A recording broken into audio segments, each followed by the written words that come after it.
just now.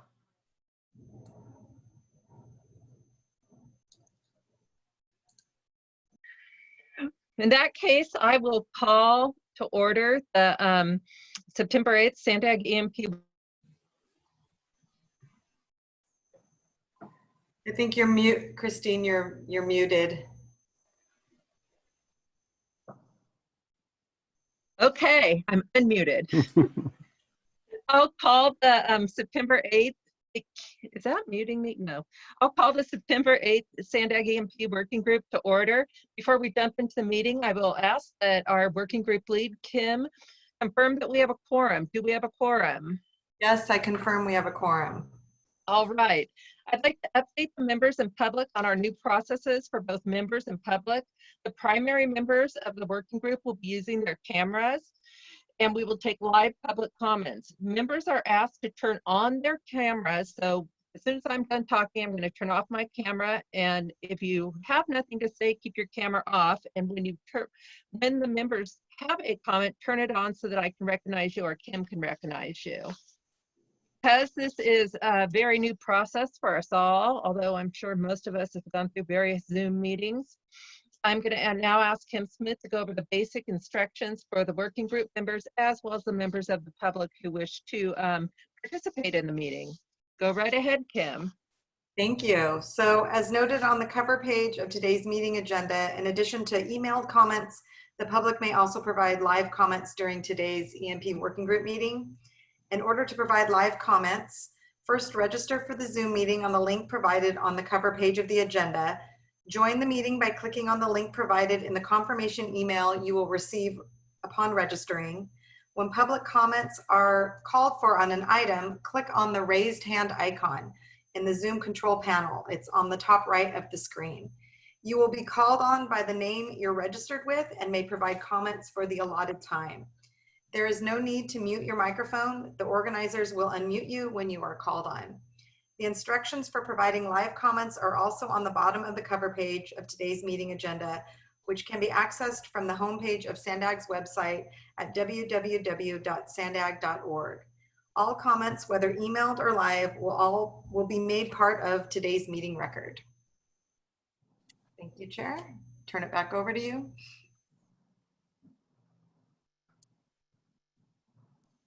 Oops, still muted. My computer is so sensitive and I'm not working in a normal environment due to the power outages in La Mesa, but sounds great. Let's get started. Normally we would go with a welcome and introductions around the room, but since it's kind of strange in Zoom times, I'm going to go ahead and skip that. I'd just like to thank all of the working group members for being here, for attending. I know it's a little awkward doing Zoom meetings, but we have important stuff on the agenda and some good reports, and I really thank you for being here. The first thing we have is number 2, which is approval of the meeting minutes from June 9th, 2020. Do I hear a motion to approve? I think we have to ask for, do we have to ask for public comments first? Oh, you're right, we do. Do we have any public comments on number 2, the approval of the minutes? I don't see any raised hands. Okay, so for the record, there are no public comments on item 2, the approval of the minutes.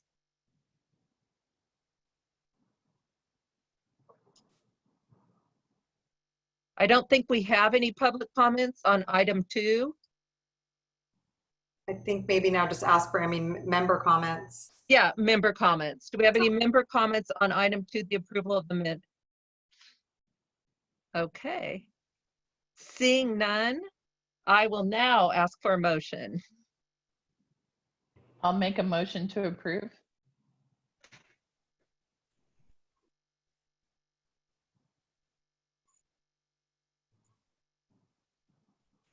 Do I have a second? I'll second it. I'll second. Okay, thank you. Okay, all in favor, say aye. Aye. Aye. Any opposed?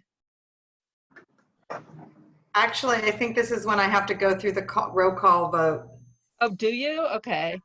Yes, so I can start that. So I'll start with County of San Diego. Leanne? Approve. Aye. Whatever. Let's see. City of San Diego, Kristen Forberger. Aye. Approve. You.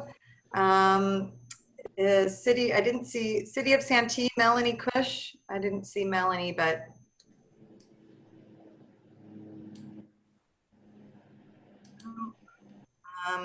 City of Carlsbad, Roseanne Humphrey.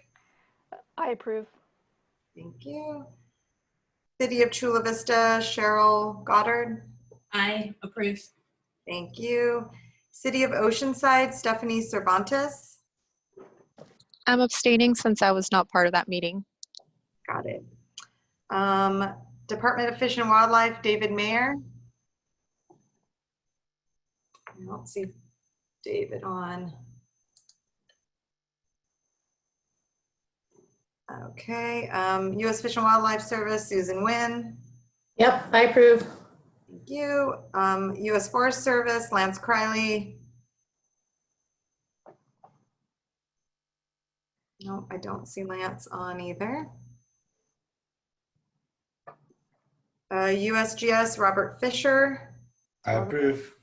Thank you. Let's see. Endangered Habitats League, Michael Beck.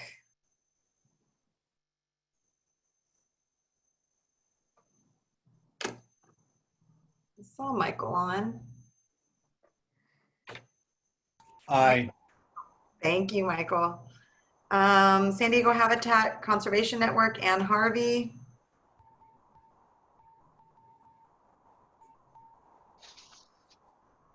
Do I have Ann on?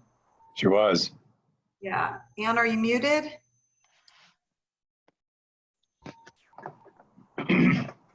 Hi, can you hear me now? I can hear you, yes. I Yes, approve. Thank you. thank you. Nature Conservancy, Trish Smith. Approve. Thank you. San Diego Foundation, Candace Woe. Approve. And then Alliance for Habitat Conservation, Jim Whalen. Yes. Okay, so we have approval of item number 2. Oh, I forgot to City of La Mesa, Christine. Yes, I approve. We have approval of item number 2 with 1, 2, 3, 4, 5, 12 yeses and 1 abstain. Kim, this is Chris. Dave Mayer's in the attendee room. Oh, hold on. Let's.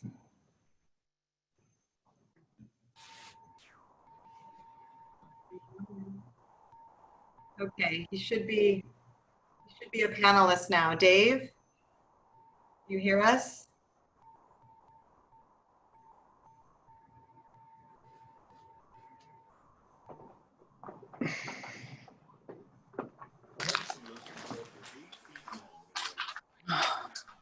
Well, I think we can move. I've promoted him. I think we can move forward. Okay. We will now move on to public and member comments. Item number 3.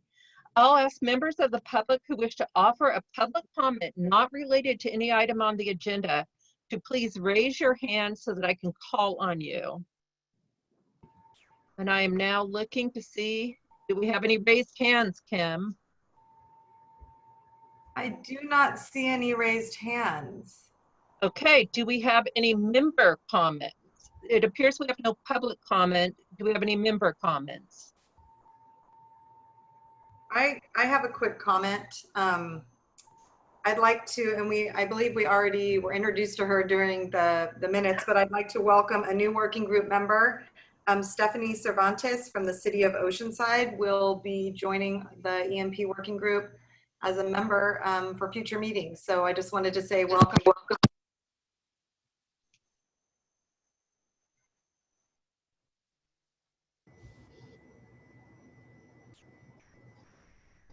Oh, Hello? hello, can you hear me? You broke up at the end. Oh, I did? Yeah, you said welcome, welcome, and then it was like, Sorry, okay. okay. Hopefully this works. We have a new working group member, Stephanie Cervantes from City of Oceanside. She'll be joining us for future working group, this meeting and future working group meetings. So welcome, Stephanie. Welcome, Stephanie. Thank Okay. Thank you. If we have no more further comments, we will move on to item 4, which is the ad hoc committee recommendation for fiscal year 21-22 work plan and fiscal year 2021 annual funding. Kim Smith from SANDAG and Susan Nguyen from U.S. Fish and Wildlife Service will be presenting. Please go right ahead. Okay, well, I'll kick it off. Hopefully Susan's on. I'm here. Perfect. So last June, we asked for the formation of the ad hoc committee to make recommendations for the fiscal year 21-22 work plan and the fiscal year 21 annual funding for regional management and monitoring. And we all met in July, and now Susan's going to go over our recommendations as part of this presentation. Yeah, so we, you know, as just as a refresher, we always have sort of a 2-year window. So we look at both the sort of past years, what we've done, and then we project sort of a 2-year out just to give us a feel for, you know, the method to our madness. So I like to talk off of the spreadsheet. So if you could scroll down to the spreadsheet. And, you know, this ad hoc committee, it's getting easier and easier because the management strategic plan is so specific, and you know, we've really kind of, it's almost the formula now of, you know, kind of gathering information, doing some initial research, writing a monitoring and management plan, and then actually implementing actions. And so it like each year it becomes easier because we're just very systematically working through the management strategic plan. And so Susan, it's Michael. Who's ever controlling this, can they move the allocation side of the display to the left a little bit so we can read the comment?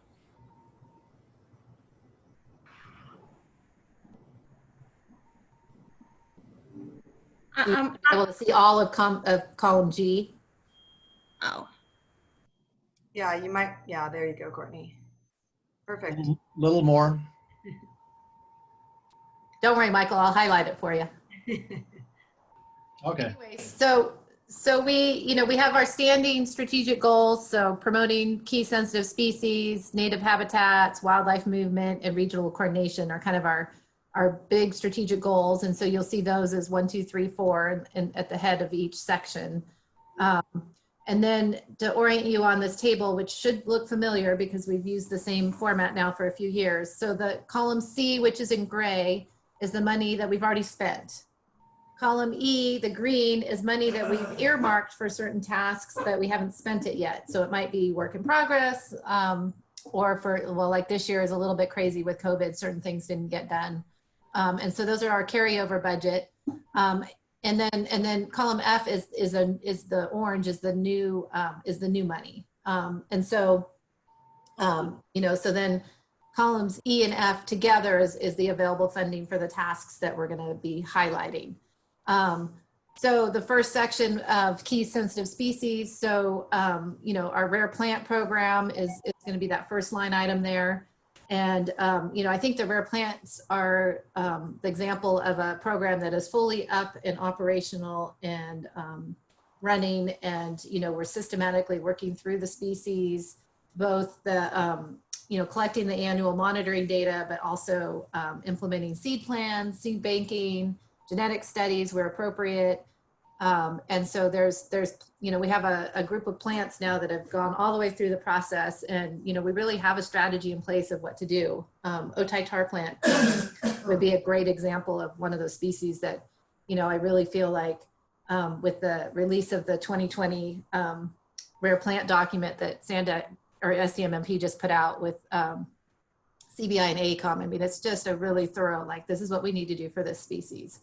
And so, like I said, we're just now kind of cranking all of our rare plants through that program. So that's the top item there. And then So for vertebrates, we're looking at arroyo toads and where's my notes? Non-turtles and spadefoot, newts, cactus wren, eagles. It's the lion's share of the monitoring and management money. And similarly, some of like cactus wren is a good example, similar to tar plant, where, we've had, plans in place, collected data, revised those plans. We've informed management. We're restoring cactus, really working the adaptive management circle with those species. So that's that large amount. And that, like I said, that covers quite a few species. The invertebrates is predominantly focused on continued work with our rare butterflies.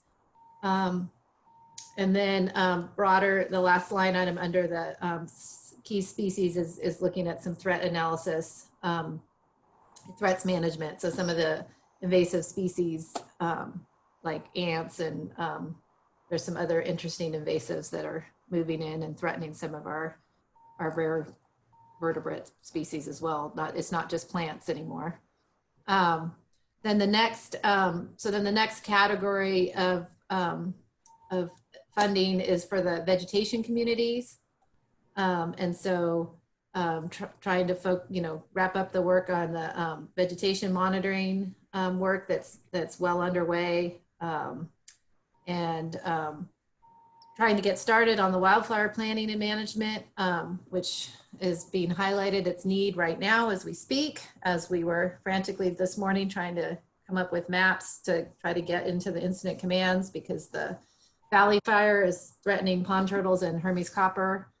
So I think if we could put 3 stars next to 2.2 and actually implement it, we don't need any additional funding. We need to actually spend the money we've already earmarked for that task. Quite a bit of invasive plant management is that next line item, which again is continuing the super successful program through the San Diego Ag Group, GISAO and others. We've had several updates, and I think that program again is sort of running itself now, working its way across the landscape.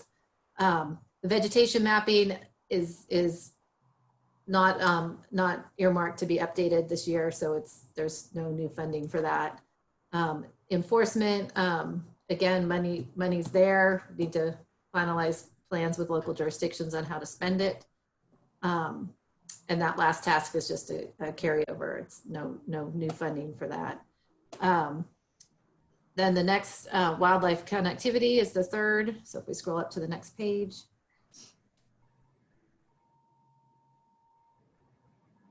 I'm sorry. So to finish the vegetation management, this is also where our land management grants are. So we actually will have we didn't have a cycle last year, so we actually will have double the money this year. So the 1.4 of carryover plus an additional $1 million from this year's funding. So we would go out for an RFP, I think, hopefully this fall, right, Kim?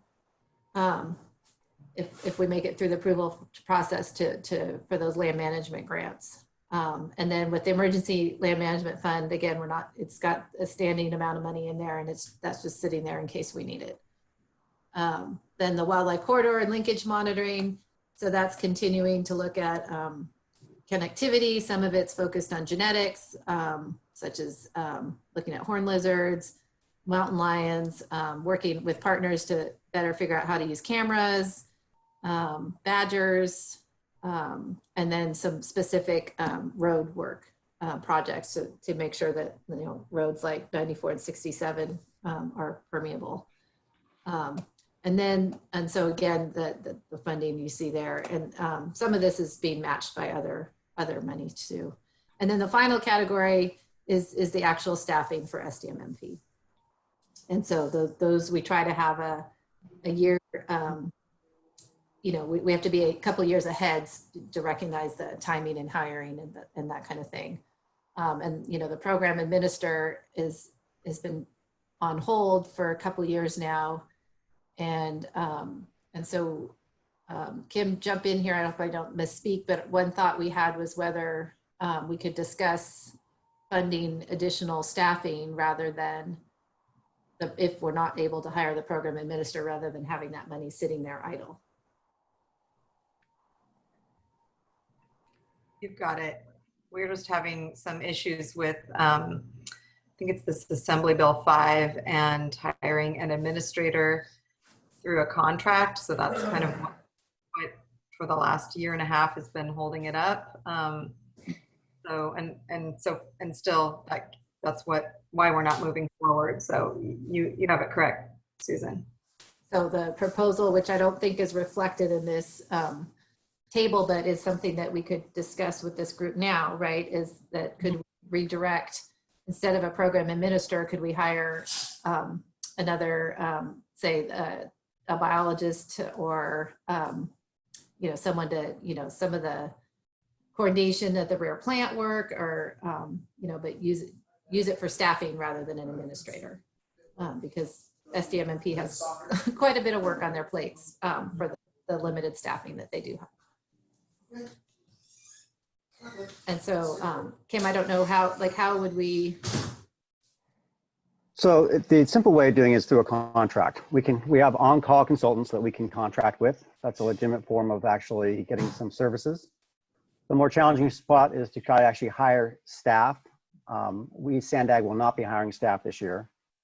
We could pay for staff in another agency through a service contract. That's what we do with the USGS right now. And that is also available avenue.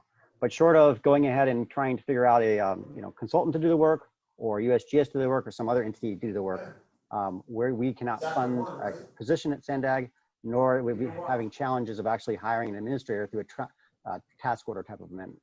So Keith, so the method to be determined, but do we need, if we wanted to earmark some of that administrative money, do we need to reprogram it, or the fact that it's in the bucket already and already authorized, do we need to take an action to be able to make that a potential opportunity? So what I would probably do is suggest in the gray area, which says comments, it says no additional funding needed. Just put an amount of money that existing funding totaling X amount should be redirected towards staffing. So you can keep it broad, but say that allowing the board to understand that you have existing money, you're not asking for any more, but you want to redirect some of that funding to, let's say, support, biological support, or whatever. Staff support or something. Administrative and science support. That's probably the best category. And so maybe I guess ideally we would want a program administrator, so we should leave a year's worth of funding to, if those hurdles ever get over. Yeah, I would probably check what you need for next year, what realistically seems feasible to expend next year on the science support, redirect that amount and leave the rest of it where it is. It's not going anywhere, it's safe, it's not being used for something else. All right, well, I move that we do that. What he said. Once you put an amount, why don't I offer a suggestion of $200,000 moved from program administration to administrative and science support. No funding, additional funding is required. I think that's perfect. Sounds good to me. Michael? I've got a question on, well, maybe this is an SDMMP question. There's a lot of Monarch work going on, and we're pretty deep into that as well. So I'm wondering how Monarch recovery fits into any of our regional strategies or not. We have butterflies that are way rarer than monarchs. That's probably not my proper company name, or line. We're all about monarchs. Really, in San Diego County, our office, Eric Porter, and my office is coordinating on a national efforts. There's mixed views about whether we should, we have resident monarchs and whether we should be encouraging them to breed here or not. But I don't think that there's any funding. There's so much money going into monarchs. Like I can't imagine taking any funding away from our existing species for monarchs. Okay, so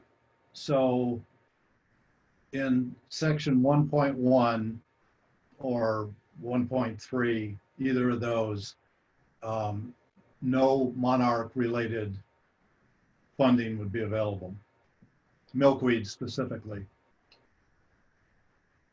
The 1.3, the invertebrate monitoring, is focused on Hermes copper, Dunskipper, Keno, Right. But no Laguna monarch. Mountain Skipper. I'm just trying to confirm that there's nothing in our regional strategy, either SDMMP or the subset being the, It's not, the monarch's not a species in our management strategic plan. So I think if it was a species that we wanted to consider, we would, just like Laguna Mountain Skipper was a species we added to the management strategic plan, we could have a discussion about whether we should add monarchs to the management strategic plan.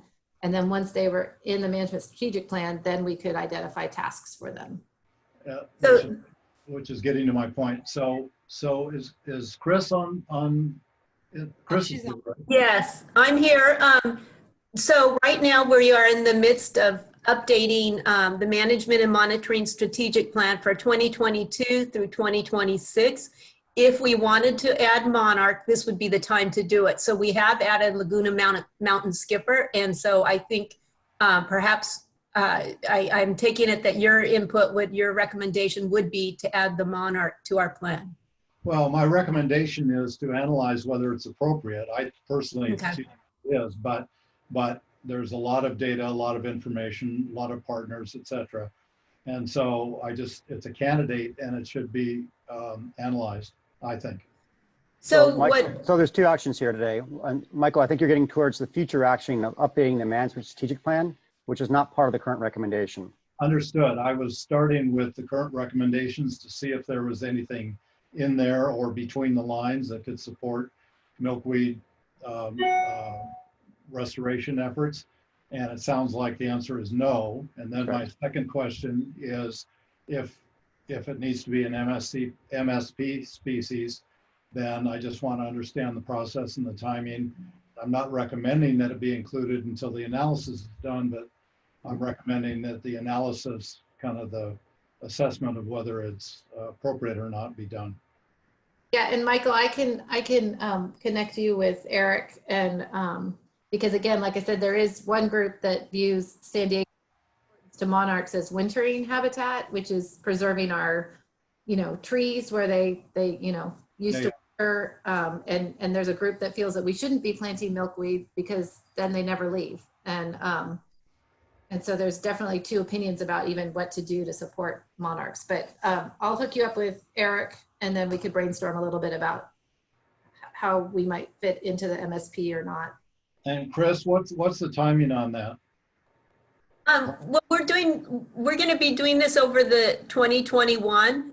We'll be finalizing by probably around June of 2021. So we have a draft species list, which we can have this discussion, and if it's decided that, by the experts that we should, then we could put that in. And right now I'm working on objectives, but it's going to take some time, but I will be passing those out for people to review by the end of this year, hopefully, and into early next year. So that gives comment time before we have to be done in June for the next work plan for the MP working group.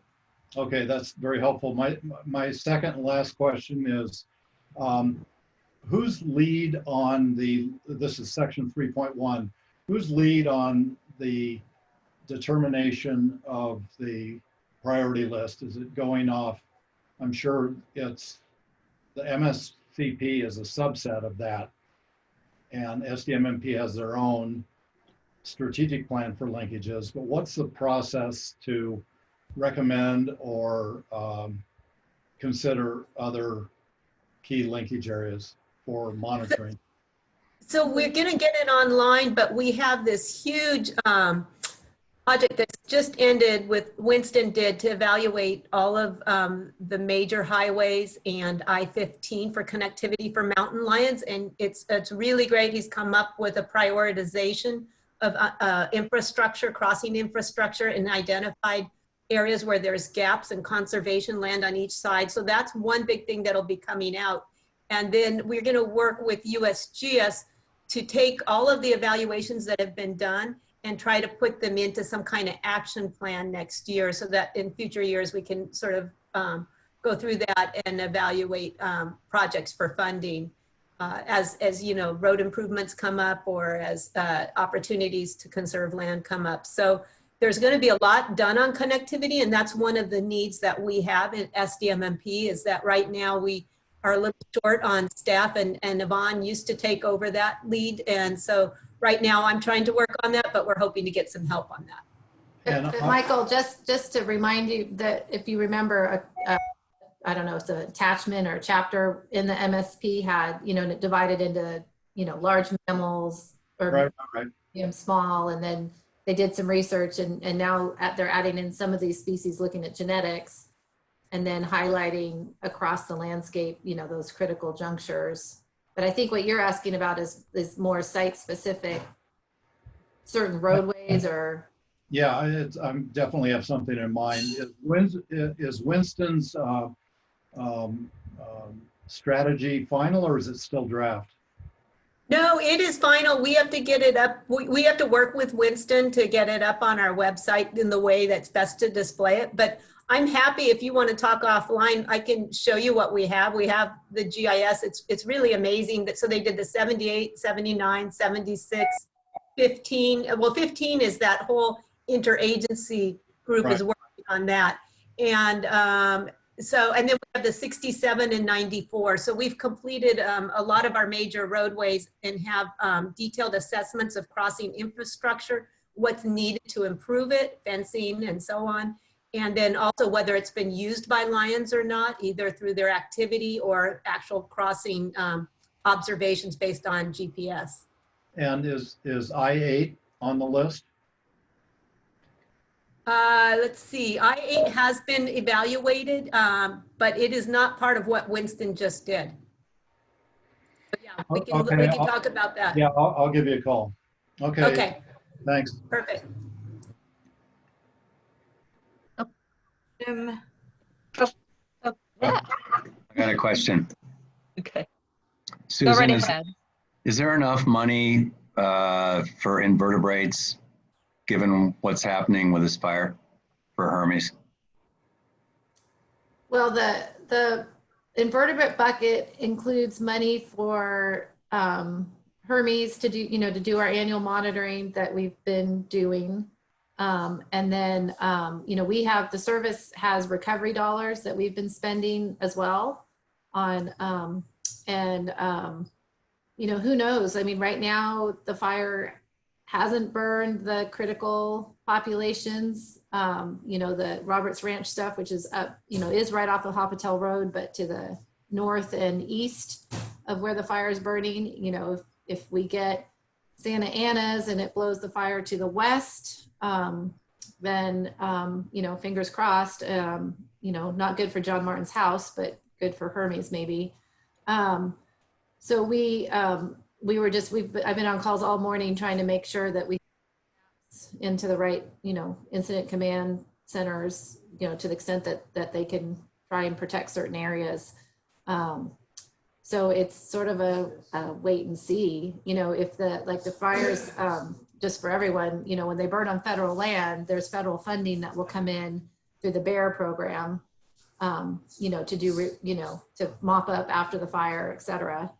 And so, trying to identify the tasks, and usually those are focused a lot on weed control and or sediment control. Another area that we're worried about that Robert was pointing out is the pond turtles in Pine Valley. Ironically, the pond turtles and the Hermes kind of almost are in the same places. So Sequan Peak, although we think maybe that population of Hermes is blinked out, but we've got pond turtles on the Sequan Ecological Reserve and Hermes historically. And then, the Pine Valley is fairly close to, the pond turtles are fairly close to where the Hermes are. So SDMMP, actually Emily right now is hopefully cranking down a shape file to send to the fire command centers. So I mean, This is Chris. Horse Ranch, I don't know what we do, We also have built into the invertebrate budget is trying to continue translocation work with Hermes, right, to a new site to protect them from fire. If we can get enough individuals and we can get the collection approved through the Forest Service, because right now the big populations remain on the Forest Service lands. right. Okay. The only population that might be big enough to collect from is the one sitting right off of Hopitel Valley Road. So Kim, do you want a motion? I think we have to take public comments. Then we'll want a motion. Kim, I have a comment from Chula Vista. okay, I was gonna go to public comment and see if we have any public comment and not member comment. Kim, do we have any public comment? I do not see any public comment. Okay, let's go back to member comment then. Go right ahead. Okay. And since we're on butterflies, just to offer it out there that the city of Chula Vista appropriated $70,000 to work on the city's Keno recovery plan, which covers Rolling Hills Ranch and Bellalago and Otay Ranch preserves. So where we can coordinate and stretch those dollars out, we're open to meeting with whoever's leading the Keno effort. Thank you. Do we have any other member comment? I don't see any. Okay, I think now we'll get a motion. I think we had a motion. Yes, Mr. Whalen, did you make that motion? I did. Do we have a second? Trish Smith and I second the motion to approve. Thank you. Thank you. Okay, we have a motion and a second. Go ahead, and Kim, and once again, no public comment, correct? Correct. Okay, go ahead. Call the roll. Here we go. I'll start from the bottom. Alliance for Habitat Conservation, Yes. San Diego Foundation,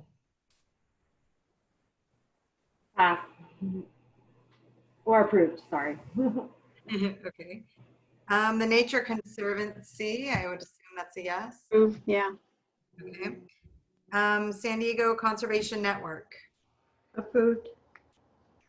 Endangered Habitats League, Yes. thank you. USGS, Yes. thank you. I don't think the U.S. Forest Service is here. Fish and Wildlife Service, Susan. Yes. Department of Fish and Wildlife, Dave, are you able to hear Approve. us? Thank you. City of Oceanside, Yes. thank you. City of Chula Vista. Approve. Let's see, City of, excuse me, City of Carlsbad. Approve. Thank you. City of San Diego.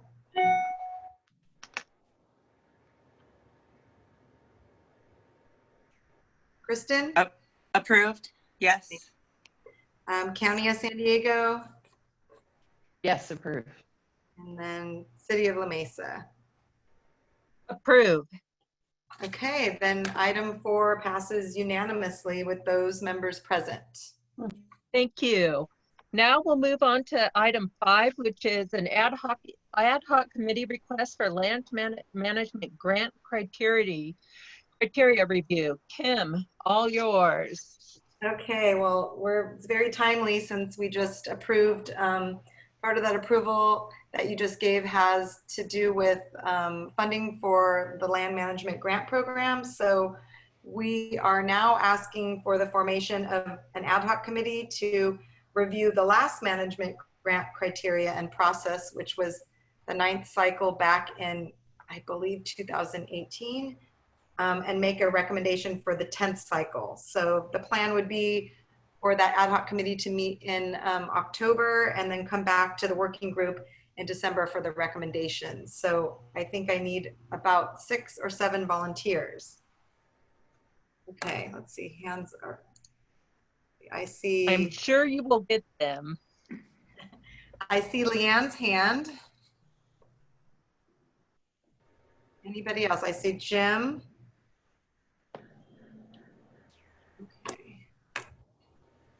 Trish? I see Trish. Okay. Robert. Robert. And Candace too.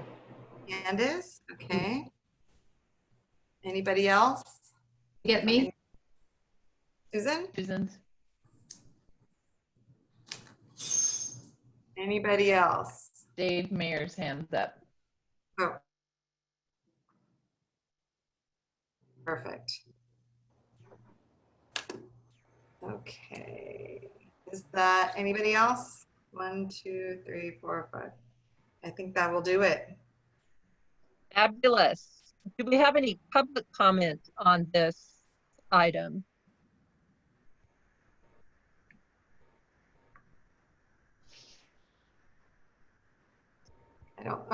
I don't see any. Nope.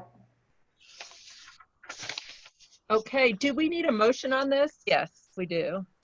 For the ad hoc committee? We do, correct. Okay, do I hear? Now I can't remember who just raised their hand to put it on to make the motion. Can you, here, I'll make the motion.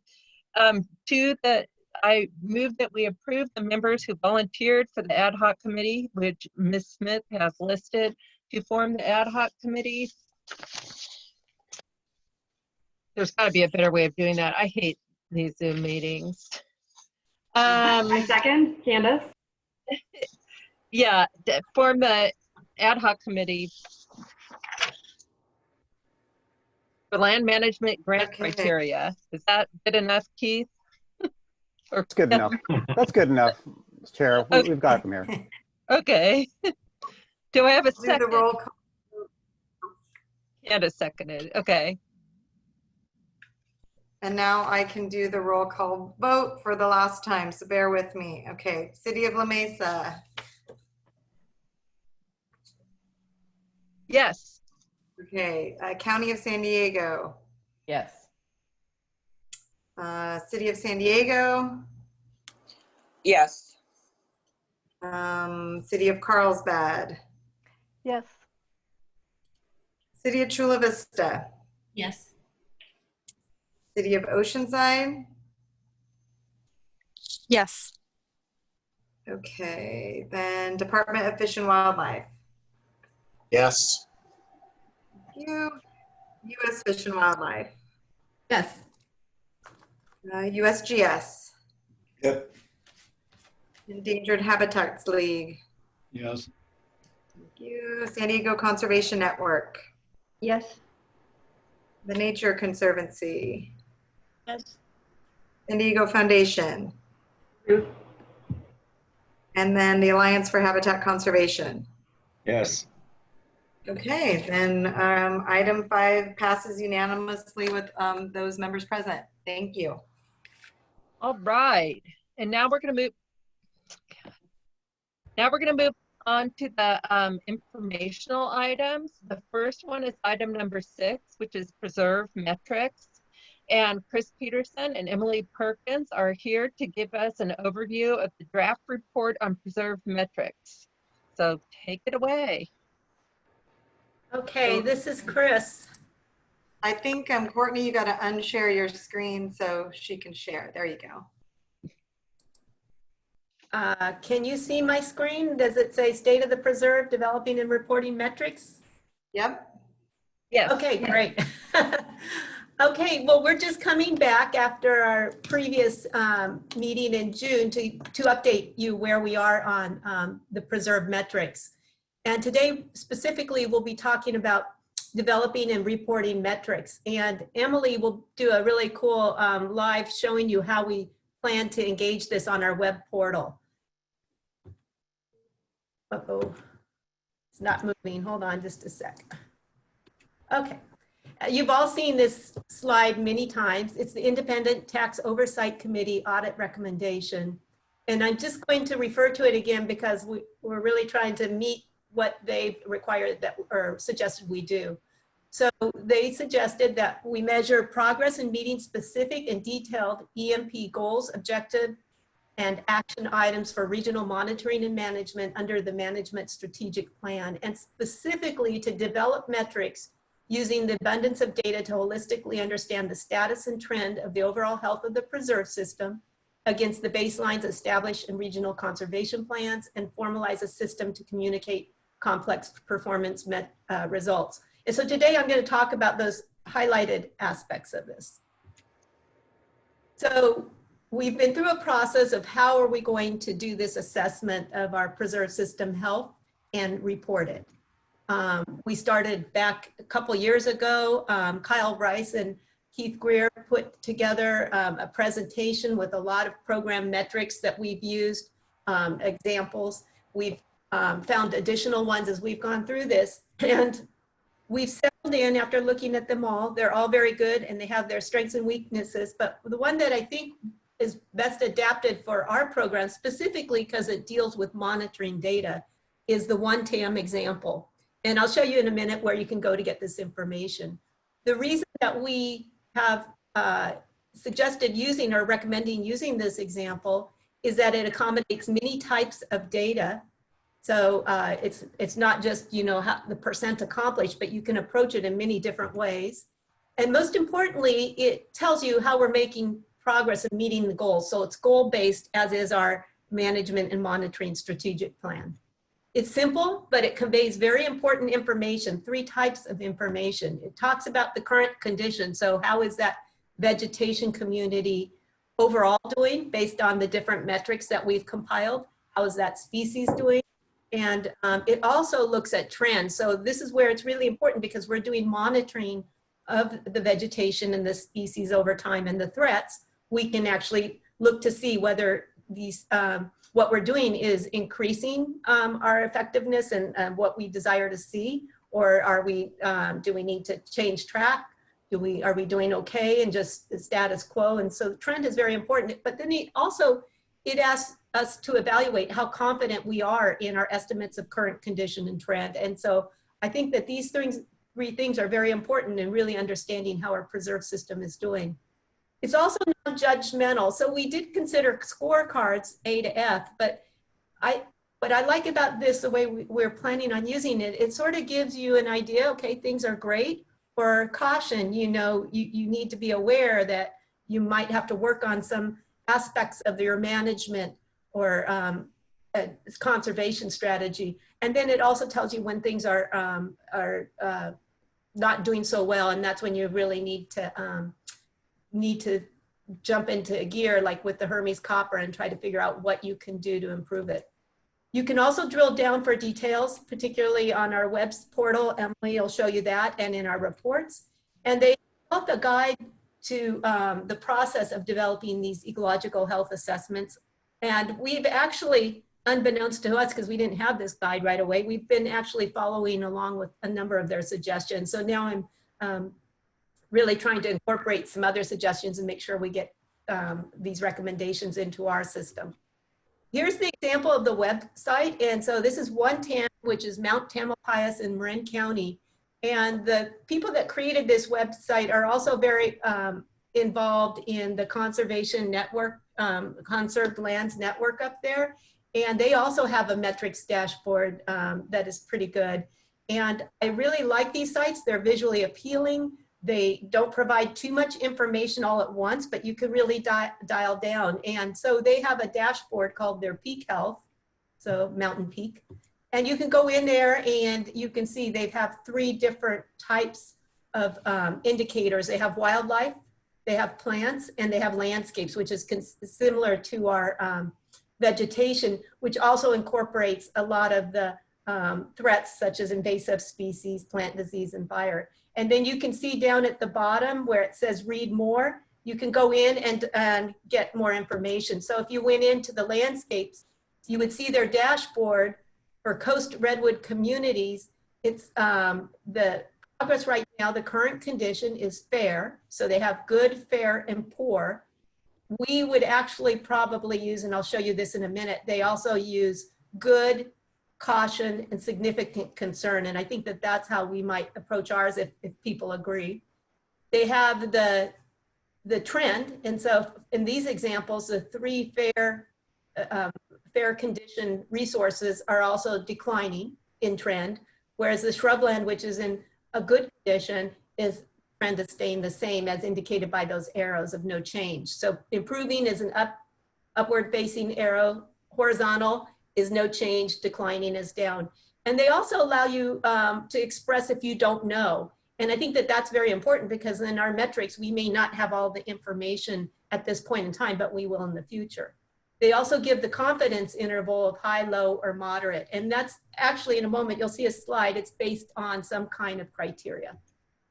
This is the wildlife species. So you can see that they have a range of species that they're evaluating based on their monitoring data. A few are doing well, a few are doing poorly. Most are status quo, except the coho salmon, which is declining.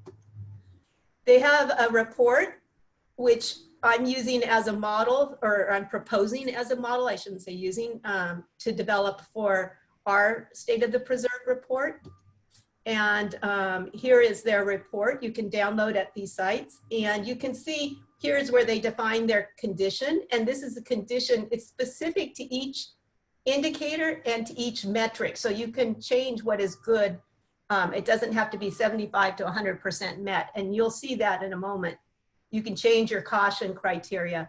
And then you can see a trend. They have improving, no change, declining, and then the confidence interval. And much of our data will be in the high confidence because we're actually measuring and we have recent measurements and we're doing it in a scientifically based manner. But some will have low. We may not have a lot of information on particular aspects of a certain species or vegetation community.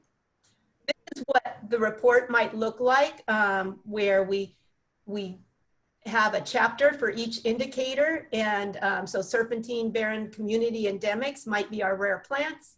We can say condition is trend and confidence for that group of indicators. And then we can say why that resource is included, what's the overall condition, what we would desire. And that's where we put in our goals. We have a desired condition for all of our species and vegetation communities and threats.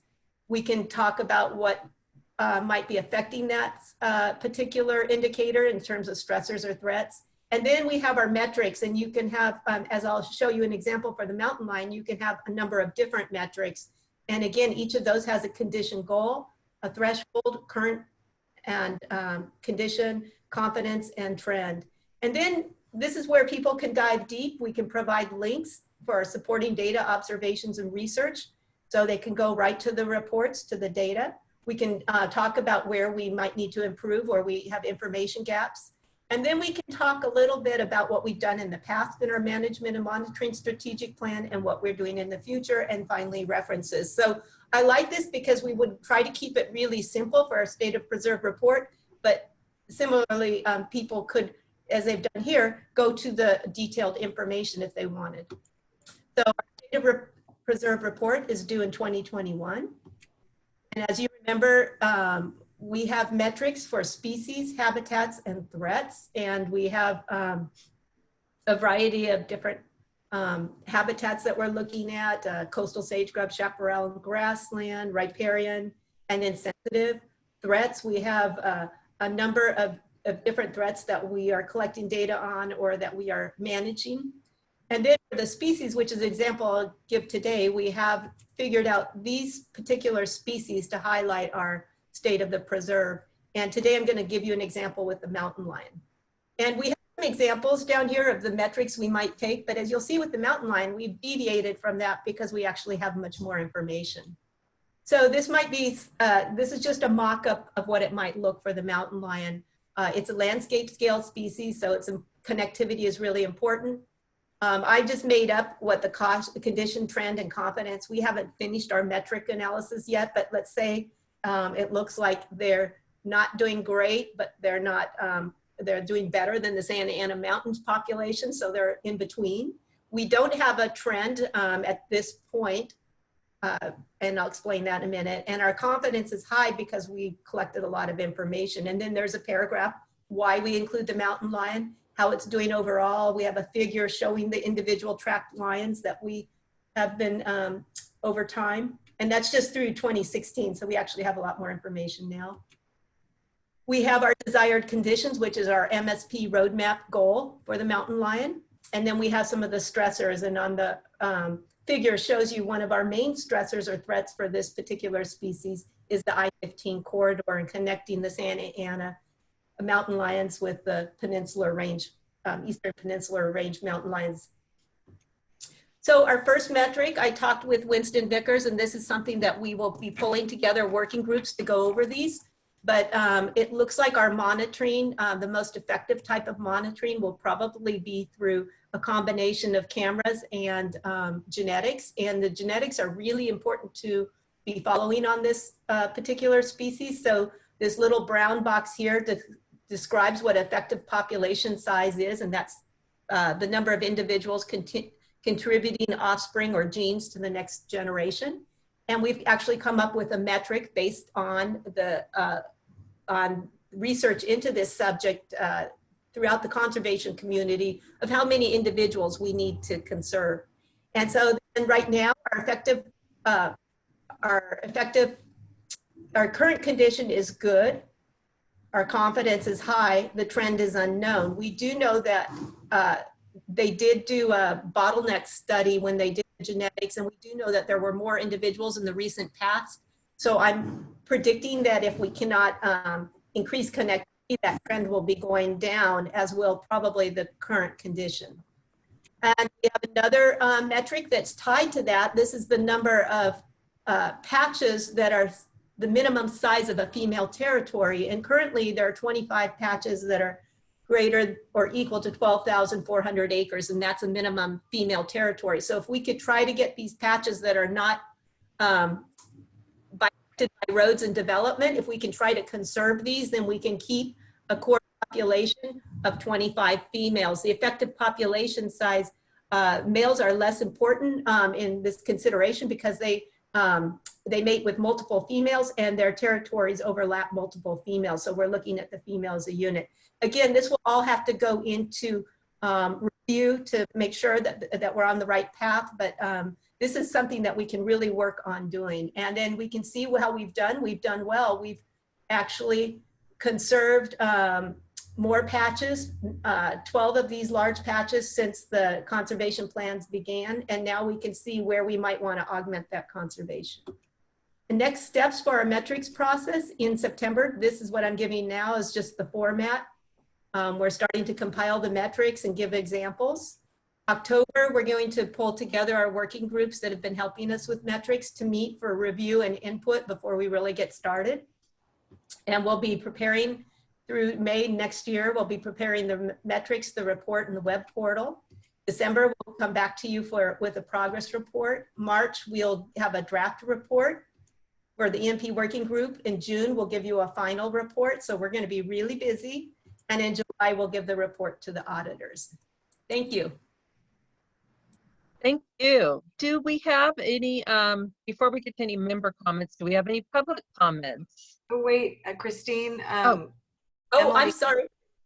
Emily's now going to share. I should have made that transition. Yes, you just moved on. I'm like, what happened to her? Okay. I'm sorry. I'm here. Going to show you live what our portal will look like. Let me pull up.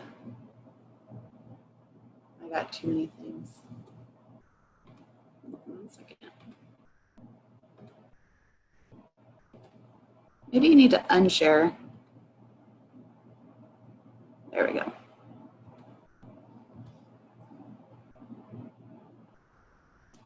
Okay.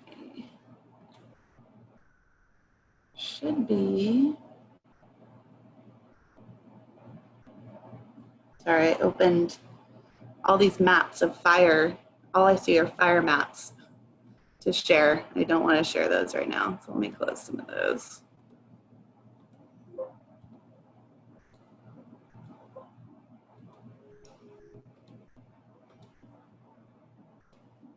Okay.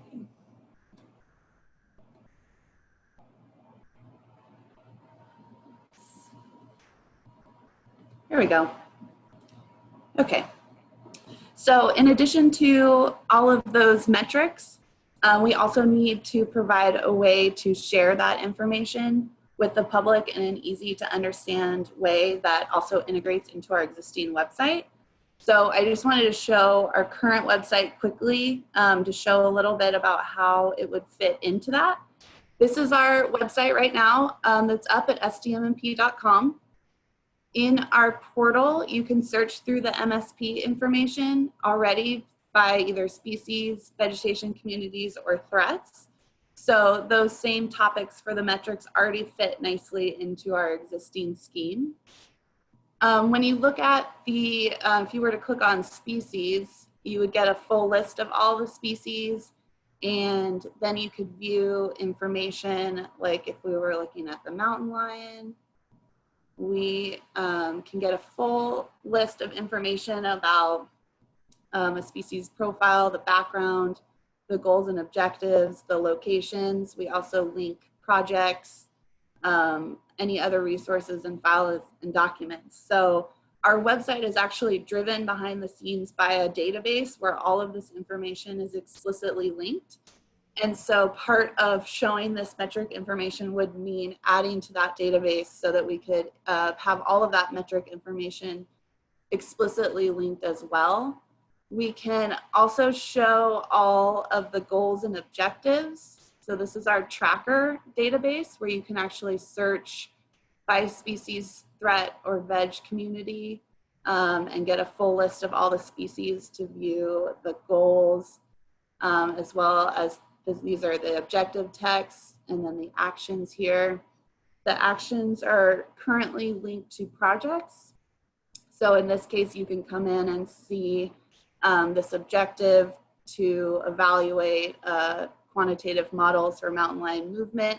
You can see that it's already completed and you can link right here to the project, and that project has all of the data. So this is what, when Chris was saying you can drill down farther, this is how our website's already set up to do that. And so when we integrate all of the metric information, we will also be able to tie it together. So if you're looking at a metric, you can look specifically at the project, you can go right back to the original data, you can look at the goals and objectives, you can look at future actions, and all of that's tied together into our database. But the main piece will be a new page. Let me try to make that, okay. And so I'm going to show just an example of those same mountain lions and what it would look like on a website that's interactive. And this is not currently live. And so we would provide some background information. The website will have a subset of information as the report. So you can always go back to the report for the full information. But just to keep it as short and as clean as possible on the website, I've reduced a lot of the text. But it shows that same diagram where we have our species, habitat, threats, and we can go through and look at all of those. We can get some information. This would be if a public or board member or somebody is reading this, they can get some definitions about our species, and then our vegetation communities and our threats, and just look at some pretty pictures, draw them in. And then we start looking at our species metrics. So you can see at the top, we sort of have a table of contents, species, veg, and threats, and then the mountain lion is the example I'm going to show today to get some more details. And you have a little bit of background on the species. You have the list, but then it just goes straight in. So again, you can always go back to that report for all that additional information that Christian showed, but the website would be a quick, just all the top information right up front. So this is the main example I want to show of mountain lions. It's going to follow similar structure to the report document that Chris showed. We have our goal and our threats. You can always link back to that mountain lion page that I showed. So you can always go and dig deeper into all the projects, all the documents, all the data that we have straight from here. Or you can just look at our overview. So this would be an example if we had 5 metrics. We only have 2 for this example, so these are just grayed out. But we'd have metric 1 was good and metric 2 is caution, and then maybe we'd give it an overall score of caution. So this gives you just right up front mountain lion top overview of the metrics. You can get a little bit deeper where we have each metric listed and the desired condition. And then we have that status, trend, and confidence. So the first one was the effective population size, looking for at least 30 individuals. Right now the status is good, but the trend is unknown and our confidence is high. Whereas the number of patches, looking to conserve at least 20 patches. We're in the caution status, but it is increasing. and our confidence is high. And then we have some others that would be evaluated and added into this graph as well. So you get that information up front. But then you could dig deeper into each metric one by one. So if the first metric is mountain lions, you get that same goal, and then the thresholds for good, caution, and significant concern. And then you can see for this one, it's good with the number 31.6. Our trend, we need another estimate in order to get a trend, but our confidence is high. And then on the website, what you can do is dig into the data, and this would link directly to the project where the actual data is available to download, or you could view it on a map. And this map is interactive, where you can zoom in and out, and you can click on a point and get information about the date and the time that this lion was in this location. This is the GPS color location, and each color is a different mountain lion. So you can get an idea of where the mountain lions have been specifically on conserved lands. You can dig in, you can expand this, and then you can also look at a full map with other data. So you don't have to download it and do it yourself. You can do it all here interactively. When looking at the next steps, you can link right back to our objectives and actions, or you can link to our report. For the second metric, it's going to look similar. We have our goal, we have our thresholds. Looking for 20 patches would be good. 6 to 19 is a caution, and so we have 12 currently conserved. That puts us in the caution category. But in 1996, there were only 9 patches, so we're increasing from then. And generally, when we're talking about conserved lands, it's going to be increasing, and our confidence is high. So then again, you can look directly at the data. The open space patches are the colors, and each one is a different color. And then the conserved land is on top of that in green. So you can see these open space patches throughout the county, and then where the conserved land falls on top of that. This could also give you an idea of, for example, these 2 patches here aren't quite big enough, but they fall within one larger open space patch. So finding a way to connect, or finding a way to connect over here could give you that another patch and meet part of our goal. You can also look at the trend data. So in 1996, we had 26 open space patches, but only 9 of them were conserved. And then in 2020, we reduced down because of development to 25 open space patches, but we have an additional 3 conserved. So we see that trend of the conserved patches going up. And then you can view that also. Here's an interactive map with a legend. The dark green is the 1996 patches. 2020 are the patches that were added. It might not necessarily be new conserved lands, but because of a connection made, it put it into a patch big enough to be considered. And that light green is sort of other conserved lands. So that's where you can start to see opportunities to add on to patches or create more. And then I'm not going to show those vegetation metrics. So that is all I have to show. Thank you. Do we have any question? Actually, I should call for public comment. I don't see any hands raised here. Yeah, mine is. Oh, Your member comment. Go right ahead. First of all, I've said this before, but it's so impressive what SDMMP has done. It just continuously impresses and amazes me. So incredible work, you guys. No place in the country is doing this level of comprehensive monitoring. So are only collared lions included in the database? And the map that I showed, it was only collared lions, but we do have additional genetic data that's not showing on that map right now. And so, yeah, that map isn't 100% up to date yet. I just got the data this morning. and observations then are not included in the map? Or in the Not that map that I'm showing, but they would be. Okay. That was kind of an example. Okay, thanks. This is Trish. I have a comment. Really great work by Chris and Emily and all the team. I do have a concern about capacity to get this done by July. You know, Chris is amazing and Emily is amazing. The team is amazing, but they are understaffed and they have a lot of other priorities as well going on. So I just want to, I don't know what the solution is, but they need help. And I just want to make that clear. So Are you offering, Trish, to help them? sure, I'll help. There you go. Well, we should not just leave it at a problem. Which is, We should come up with a specific need, staffing need, and a budget, and figure out how to do it.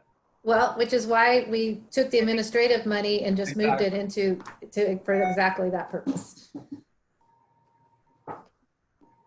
So we should be good to go. As soon as the board approves our budget, right? Correct. Do I have any other member comments? See I how guess well I we just work. would like to clarify. So yeah, the funding is there to get help, but then is it a lot of work for Chris and team to identify how to get help? And does that add to their workload because they have to find a way to get help? So I'm just, I don't mean to beat a dead horse, but I'm. To me, like I'm looking for what are the ecological benefits. And so we're actually starting to see those now by the number of fish that are coming back into the lagoon. And we're seeing species, marine species that haven't been seen in the lagoon, at least in our last 20 years of data. And so we're trying to like record this change that's occurring, even though we know we have blocks, we have Highway 101, and so we still have an inlet and things that have to be managed. And when we were out there working, it wasn't easy. That picture with those two little floating things and a bunch of biologists out there were to make sure that rails didn't run underneath those. They have a tendency to do that. But we pumped about 600,000 cubic yards of sand out onto the Cardiff Beach, and then like another 140,000. We had anticipated more material, and at a last minute adjustment, we were able to reduce the cost and reduce the scope so we didn't have to put more material out on the beach. And so when we were done with that, we were able to sort of start looking internal about what those bigger changes were in terms of trying to increase the tidal circulation. And the picture on the left is sort of like pre-dredge and then after dredge. And you can see that like one of our main obligations and in this system, we wanted to get fresh water out.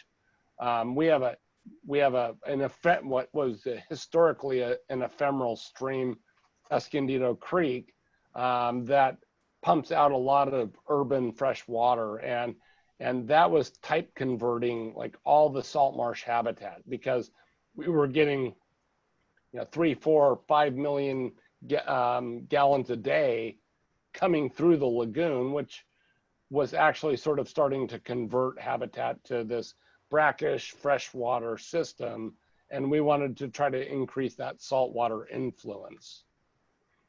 So if you look at it like this is, halfway through the project, through June of last year, and you can see that we've actually created this area to the left that's this chevron. This is sort of a safe area for marine species during flood flows. So all of that area outside of that main channel allows marine species to exist during these flood flows. And this is common in like most estuary systems. And we've seen that it's actually really helped this system, even with this very small 40-foot channel underneath Highway 5. That big channel was enough to convey the flood flows that we had this last year, which at some times were actually pretty dramatic. So, you know, as we sort of move through like our dredging and our grading plans, we started getting into access and public access. And that's another big part of our organization, is allowing people to get out into nature and having accessibility to not just, you know, people that can hike up mountains, but people that need help or need to have flat surfaces. And so we created pedestrian bridges and new trail systems, and those are being, as you can see, sort of being built here. And you'll see later that, you know, the end result, once Highway 5's done, is, you know, we're going to have like almost a 7-mile consecutive accessible path that people can actually walk around and experience the same things that a lot of us take for granted. So like, where did we, so we took all that sand out. So what happened to all the like material that we were trying to get rid of? This was high nutrient material that was from past sewage treatment systems that the system was used for. And so we created this overdredge pit, and we took all the sand out that you can see like in these pictures in this time lapse. And then when we were done with the sand, the clean sand material, we started putting all the channel material back there, and we're capping that and using that as a layer to build low salt marsh, basically for the Ridgeway Rail in the long run. And it may take a little while, but actually it's settling like quicker than we had anticipated, and so we might get there quicker. But you know, overall, we were thinking of about a decade for this to settle, and right now, you know, we might be able to get there in 7-8 years. So this is what it looks like now, and we've been like slowly moving in the berm, the original berm, and you can see sort of the white salt panish areas that are in that area, and that we've sort of tried to push that in because it's pretty liquid in the middle. But if you go back, the dredge, you know, we have these excavators that float. So they move across that where you couldn't step out in the middle of that. So, you know, we had to use specialized equipment through this process. And it was, you know, in the long run, sort of part of the process, in that this area was to be really preserved, and we had to use equipment that we couldn't get out into these areas. You could not drive a normal piece of equipment out there. It would just sink. And so we all sort of stuck our heads together and came up with some of the equipment that we used, and lo and behold, there are floating excavators. So then there's a lot of planting that, you know, we had to do over the long run. And this is sort of starting of the East Basin cordgrass planting. And you're like, well, where's the cordgrass coming from? Well, we created our own nursery back, if I look up at the upper sort of right-hand corner of that overdredge pit, we actually designed, built, and planted an area that really had no tidal connection prior to this project, grew the cordgrass out, and then we were able to take plugs from that to do all of our low cordgrass planting. Cordgrass, Spartina foliosea, is a plant that's very widely known as being like sort of the home of the Ridgeway Rail, even though in this lagoon in the East Basin, it's always been like cattails and bulrush, and that like leads to a lot of predation. And so when we start looking at like the success of the areas that we've planted and the islands that we've planted, you see sort of these transitional areas that we've now created that are future marsh habitat, but right now they're going to serve as these transitional areas during storm flows. The lower areas of those are going to be these mudflat sort of / cordgrass habitat areas for the Ridgeway Rail. And then in the future habitat for the Ridgeway Rail, which habitat is going to be very jeopardized in the future. Pedestrian bridges, again, like I said, we have 2 that we built. One's right across from our nature center off of Manchester. That's the one on the right, actually. And the one on the left is the one that connects it to what we call the Pole Road, which goes up and down the rail. And so, both of those are really important. We lost a really important person in the resource agencies during this time, and actually a Caltrans bridge engineer. And so the first bridge on the left is going to be sort of named after Gabe Burr from the Coastal Commission. We have a plaque that's going to go up there, and the one on the right is going to be named for an engineer, bridge engineer from Caltrans that had a lot of influence on these types of structures up and down the state. So this is a pretty recent picture. I think this is, I don't think there's a date on it, but I think it's like June aerial of like what this looks like. And if you look sort of, east of 5 and on the northern side, you see that channel that goes up.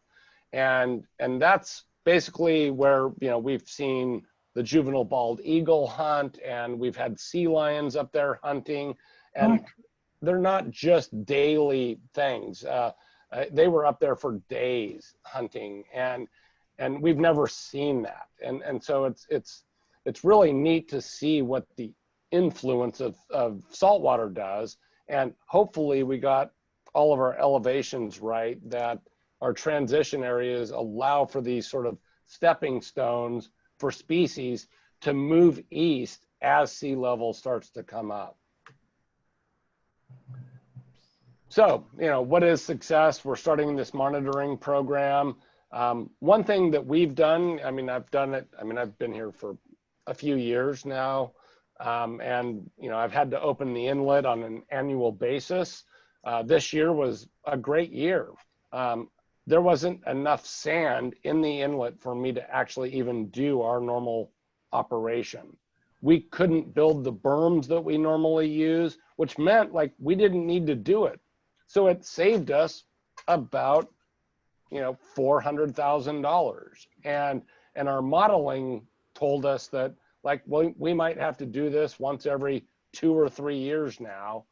I didn't believe it because I've worked in these systems for a long time. And right now, we see the way water enters and leaves the system that we hope that this may be a 2 to 3 year period, maybe even longer. But we still have this monitoring, and we have these obligations that we have to meet, and we have to make sure that we don't have those impacts along the way.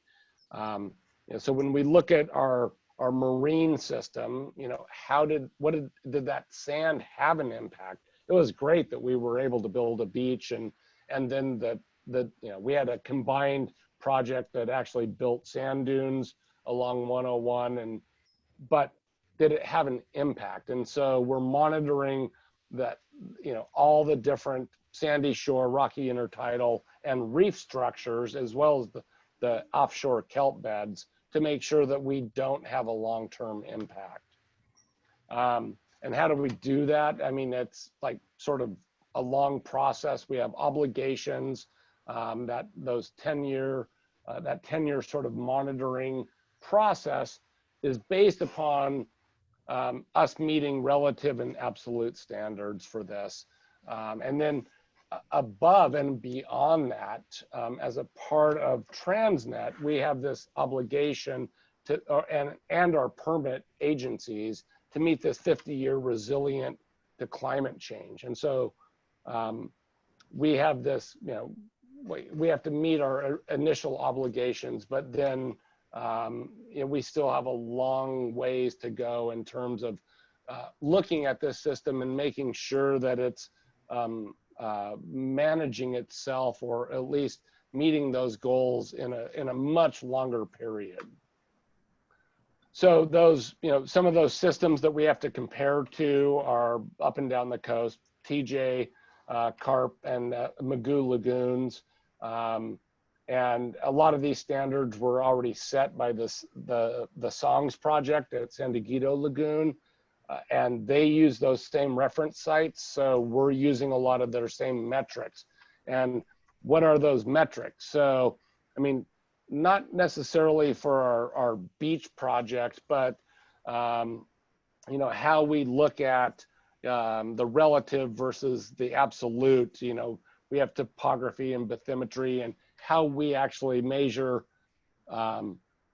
these aspects to those other lagoons versus those things that we're looking at internally. And those things that we're looking internally, specifically water quality, because we tried to get rid of this low DO level, and now we're trying to make more assessments with sediment and dissolved oxygen, because those two are very important in combination, tied with fish and invertebrate populations. And so those are all sort of internal, and the rest will be managed and looked at in that broader scale.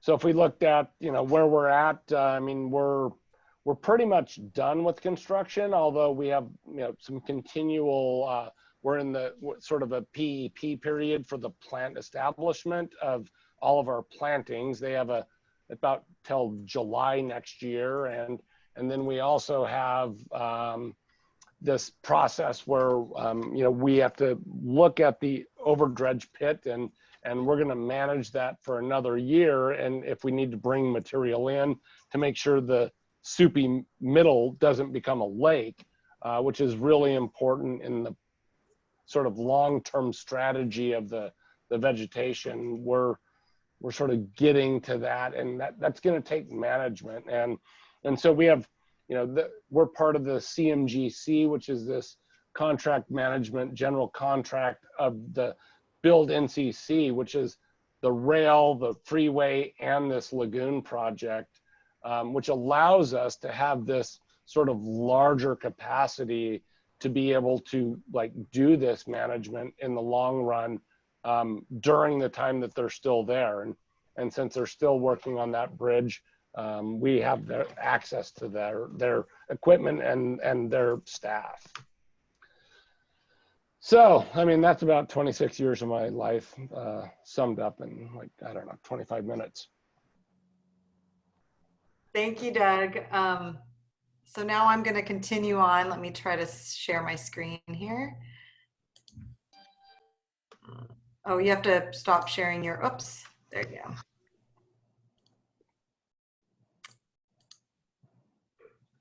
Tell me when you guys can see this. Can you see it? Yes. Okay, so I'm going to take the opportunity to highlight 3 other of our mitigation parcels. They're not as sexy as the Santa Elena Lagoon, but I will have to say we've been working hard over the past few years to get these sites up and running. So all 3 of these sites were purchased with EMP funds, and the planning and restoration are currently being conducted in partnership with Caltrans. So I give a shout out to Caltrans because we use them. They do a lot of our restoration work. So the first site is, we call it the Timeout Stacko parcel. Its boundaries are outlined in orange on the slide, and it's 70 acres of undeveloped land located in northern San Diego County, south of SR 76 and San Luis Rey River. It was purchased in 2012 as mitigation for some of the double track projects, the San Onofre to Las Pulgas double track projects. It had previously been, it was privately owned and farmed, as you can tell from the photo. We established 49 acres of coastal sage scrub, 8 acres of native grassland, and we also enhanced 3 acres of the riparian woodland within the site. We didn't use all of the credits, so we actually still have some upland credits that are available for any future Transnet or transportation program, or excuse me, project. So the site just completed its 5th year of monitoring. We are in the process of getting it signed off from the Fish and Wildlife Service, and then we're going to be looking for an entity to manage it in perpetuity with an endowment that's provided by the EMP program. The site also does contain a population of San Diego ambrosia that was transplanted from the State Route 76 widening project, and it also has 4 to 5 pairs now of coastal California gnatcatchers. So there's just a little 2 photographs, one looking at the site 2012, and then now in 2020, same vantage point. And then this is also looking east towards the little riparian corridor, but it really shows what the site was pre-restoration condition to what it is now. So our second parcel that I'd like to highlight is the Deer Canyon East parcel. And I believe I came to the working group or announced at the working group previously when we purchased it in 2018. It's 111 acres located south of SR 56 and immediately east of, in the green and blue on the screen, are already existing EMP funded parcels. We call the green one our upland parcel, and then the blue one is within Deer Canyon Creek, and it's a wetland parcel. We purchased, outlined in orange here, the Deer Canyon East parcel. It's cut off in this picture as mitigation in 2018 for Sandag's Rose Creek Bikeway and a railroad bridge widening project. This was privately owned, a very contentious landowner, but we had the opportunity to purchase it, and it was important because it was the last inholding that the city of San Diego needed to complete their Del Mar Mesa Preserve. And so all 3 of these parcels here are going to be turned over to the city of San Diego in the future with an endowment. This area in orange, as you can see on the screen, is where we are currently creating 5 acres of wetland and 7 acres of coastal sage scrub habitat. Our construction began in 2019, and we're currently in the 1st year of monitoring. So the photo on the left is our pre-construction condition, and then here's on the right is year 1 of monitoring. Same with this one. This is looking east. This is pre-construction on the left, and then year 1 of the wetland planting. And then this is, again, pre-construction on your left, and then year 1 of coastal sage scrub. And then finally, the last parcel I'd like to highlight is what we call our enterprises. It's 62 acres located in southern San Diego County. It's all the parcels all outlined in green. It's located adjacent to Spring Canyon, just south of SR 95. The parcel contains existing really nice habitat, including maritime succulent scrub, coastal sage scrub, and some good vernal pools up on the mesa top here. We purchased it in 2008, and we did a phased approach for vernal pool mitigation. This vernal pool mitigation was crucial for many projects. It's mitigated Mid-Coast, Poinsettia Station, City of San Diego Otay Truck Route Phase 4, and Caltrans State Route 163 Claremont Mesa projects. Phase 1 was really right up here in this top square. If you can see my pointer, it was 1 acre of vernal pool restoration. And the photos I'm going to show today are really this Phase 2, which is this longer kind of narrow portion up here, closer to SR 95. And we still have potential down here. You can kind of see the aerial view of these. You can see the vernal pools, but there is still potential for a Phase 3, a Phase 4, for vernal pool restoration. So construction on that Phase 2 started in 2018, and we just finished up year 1 of monitoring. It resulted in 0.82 acre of vernal pool restoration, 0.06 acre of vernal pool enhancement, and 3.5 acres of otay tar plant habitat restoration. Just in this last year, during the monitoring, San Diego Ferry shrimp were identified in all 29 pools, and we had Riverside Ferry shrimp in 4 of the pools. So this on the left is pre-restoration view, and then on the right here is some of our pools that are full, and then same with this view. I mean, these were very disturbed old farmed fields, and then you've got that view on the right. So that concludes my presentation. Stop sharing here. But thank you, Doug, for giving that presentation on San Elijo, and I'll turn it over to you, Chair Alicio, see if we have any questions, comments. We're going through our Zoom protocol. Do we have any public comments? Okay, let me get back to this. Oh, I have to check. Hold on a second. No, sorry. Yes, we have Kathleen Paulette, and I'll allow her to talk right now. Okay. Kathleen?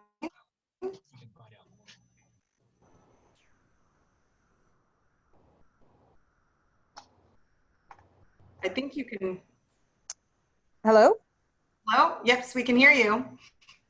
Hi, I'm sorry. I didn't realize I was going to be talking. Let's see. Did you have a question or a comment or? No. Did I push a button? I didn't mean Oh, to yeah, push a button. your hand was raised. So. Nope, I'm good. Thank you. Okay. Thank you. I have David Zoutendijk, so I'm going to allow David to talk. Hopefully he has a question. David? Yes, can you hear me? Yes, we can. Okay, great. Hey, Doug, thanks for the presentation. If you said something about it, I missed it, I'm sorry, but I was just wondering what the status of the least-turn nesting area is. Thanks.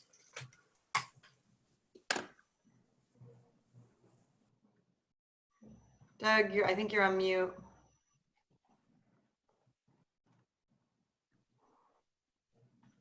All right. I found out. So David, yeah. So the tern nesting area is going to be part of the maintenance area until we're done with the PEP. There's just going to be too much activity around the OD pit. They're going to pull it down, and so we'll probably get a pretty good season next year, at least to see whether we get any occupation. But I wouldn't go out and start putting little, huts down for terns. The project really doesn't end until the PEP ends, which is basically July of next year. But I have the same concern. So I'm trying to do what I can, provide some type of habitat for this next season coming up. Okay, thanks. Yeah, just keep us posted on it. Just like to be up to date on the status of that. Thanks. Yeah. No, we're trying to figure out and keep it as low and sort of straightforward as possible. And it looks like it's going to be a lot lower than we actually asked for in our second amendment, which was like +20, and I think we're going to be closer to the +13, which I like a lot better, like for the species. I think it's better might even serve as plover habitat at some time with wind blow. So we'll see. But yeah, we'll keep you informed, of course. Thank you. Okay, I don't see any more public comment. Do we have any member comment or questions?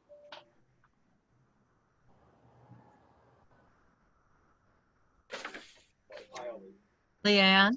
Didn't I give you a quote on that?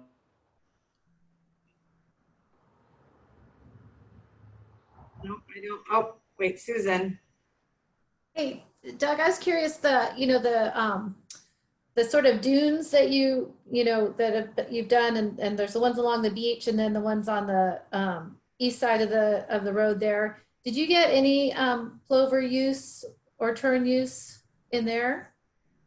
So we got a lot of roosting, and I think during the winter months we got plovers on the beach a lot, but there was still a lot of activity because this last winter we were still installing the what do you call it, the sand fence. I call it the East Coast dune fence type stuff, and so I think our real first year is going to be this year.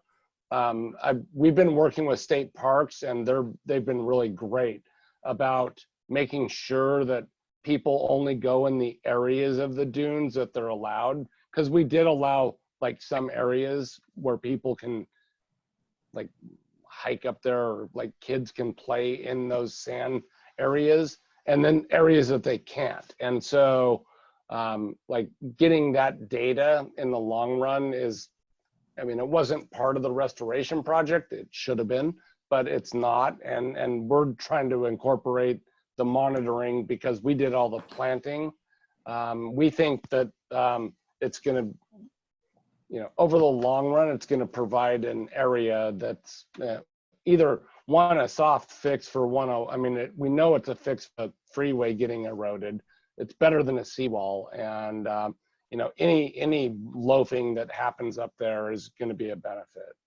Yeah, I mean, it seems like I might walk by there occasionally. It seems like people are pretty respectful. Like I don't see people up in the fenced off areas, and it seems like the vegetation is really growing in.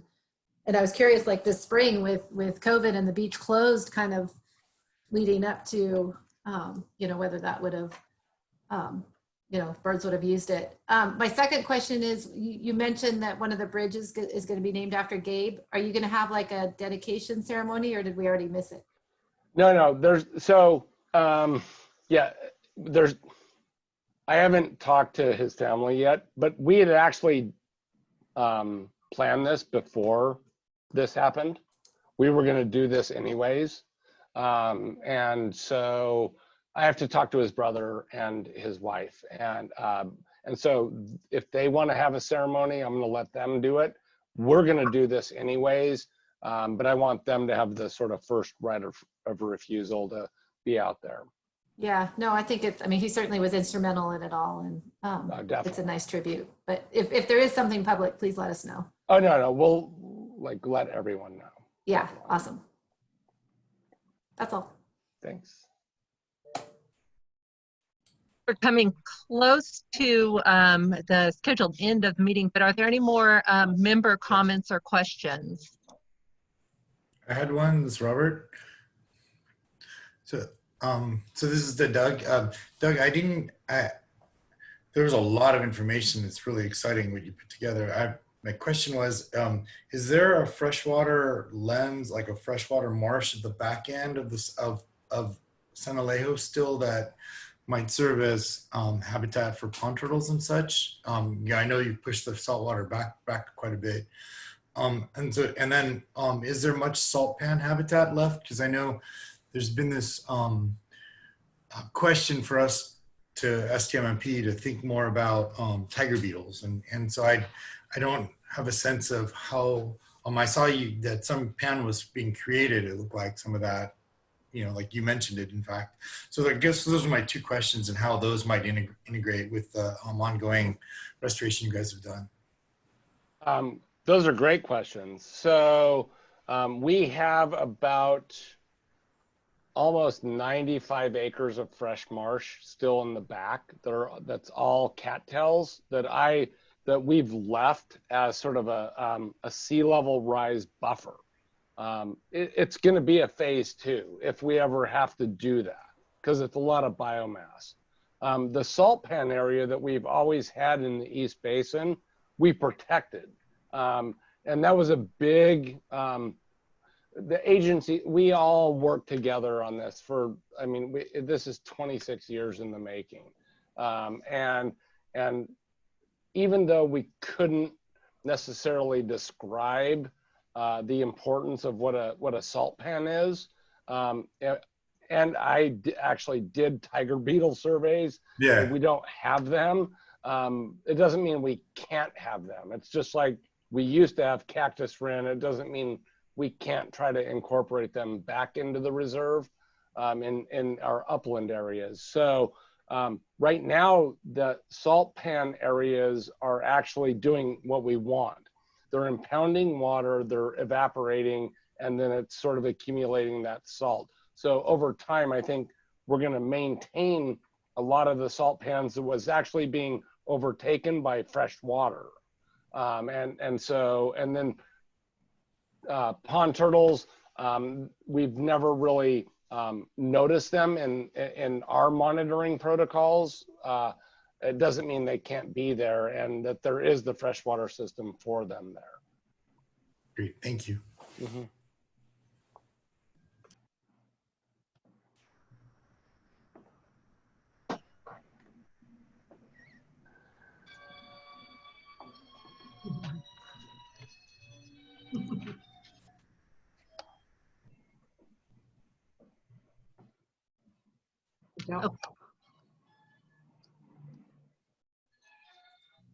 Okay.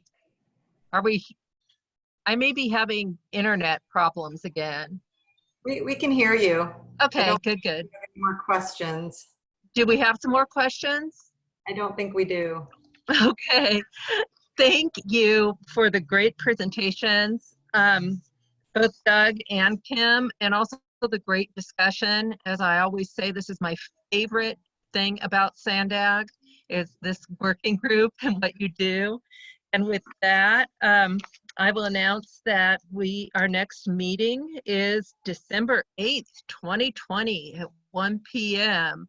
And maybe we'll be in person, but I doubt it. So we may have to get used to Zoom.